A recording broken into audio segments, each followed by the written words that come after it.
Hey guys, welcome back to The Lucid Nightmare. I'm your host as always, Jay Schatzer. And today, I've got a classic sci-fi film lined up for us. It is Terence Fisher's 1964 black and white classic. It is The Earth Dies Screaming. And guys, it is absolutely screamtastic fun. So let's dive right into this little guy. Here is The Earth Dies Screaming. The Earth Dies Screaming is a low-key yet highly effective science fiction film which centers around an alien invasion brought on by menacing robots and reanimated dead corpses. Shot in classy black and white style and presented in the most earnest of ways, this engaging gem strips its scenery of life as it tells a morbidly twisted tale of Earth's demise by the hands of a mysterious foe.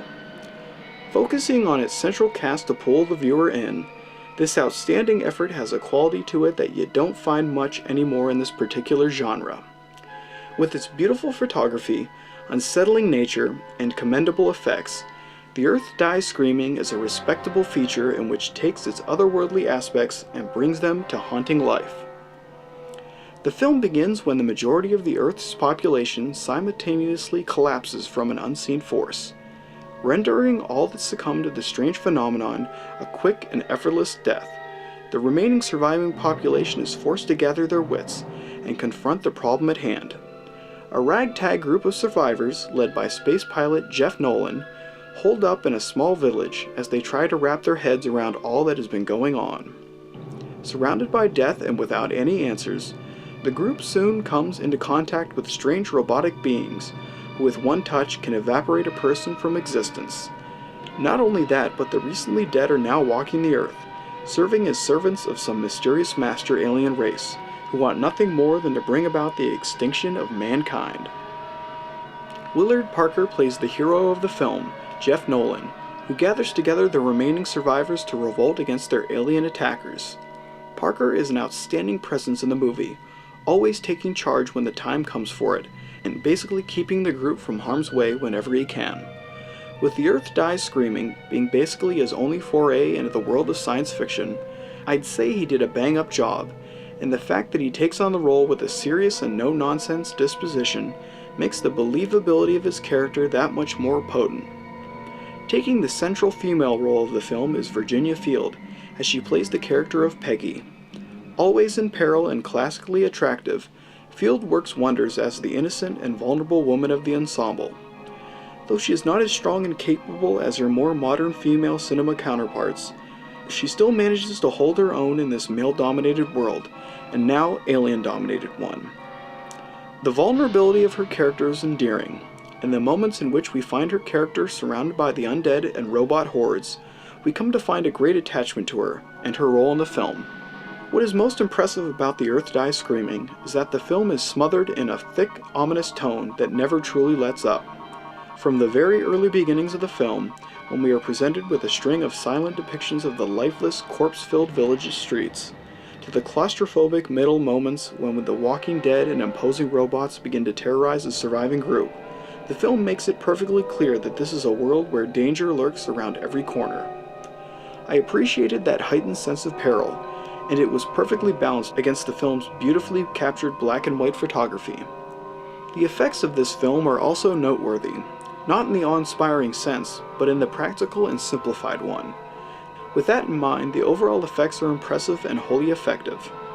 From the truly mechanical look of the robots, to the dead-like eyes of the walking corpses, this film makes a definitive impression on its audience. If I could summarize this science fiction gem into one word, that word would be beautiful. The Earth Dies Screaming is a picturesque depiction of what would happen if the world suddenly became a barren and lifeless wasteland in the blink of an eye. Its quiet approach to this concept is exceptionally rendered onto the silver screen, capturing all of those somber moments in an overpowering atmosphere that just blankets this film in a foggy haze of dire circumstances. You truly feel the loneliness of the moment, and the seclusion that these characters are going through, and when the antagonists of the picture finally do show up, you feel as if lost in a dream. That's a powerful thing to recreate, but the filmmakers do it with sparing flair, opting to emphasize its overall atmosphere with haunting moments of stillness. Highlighting this delicate approach is a cast of characters that just seem to inhabit this world through and through. Lost in the same nightmarish dreamscape, the group struggles with the trials and tribulations of this brave new world. As actors in such a unique genre effort, the entire cast does an exceptional job. But the real standouts of the film are Willard Parker and Virginia Field. Juxtaposed off of them is an outstanding simple collection of practical effects that only serve to enhance the already otherworldly aspect of the production. Needless to say, I'm a sucker for old black and white science fiction tales, and this one is among the finest. Filmed in earnest fashion and constructed with love for the genre, you really can't ask for more from a film than that. The Earth Dies Screaming is a simple yet effective sci-fi effort with a heavy dose of atmosphere. This flick is screaming good. And there it is, guys, The Earth Dies Screaming. Just a fantastically great sci-fi film. And Terence Fisher really did an excellent job on this flick. It's just beautiful, haunting, atmospheric, it's got it all. But that's it for me today, guys. Hope you enjoyed that one. Hope you enjoy what I'm doing here. If you do, please like and subscribe. And if you have time, leave a comment below because I'd love to hear from you. But until then, guys, I will see you at the next movie review. Take care.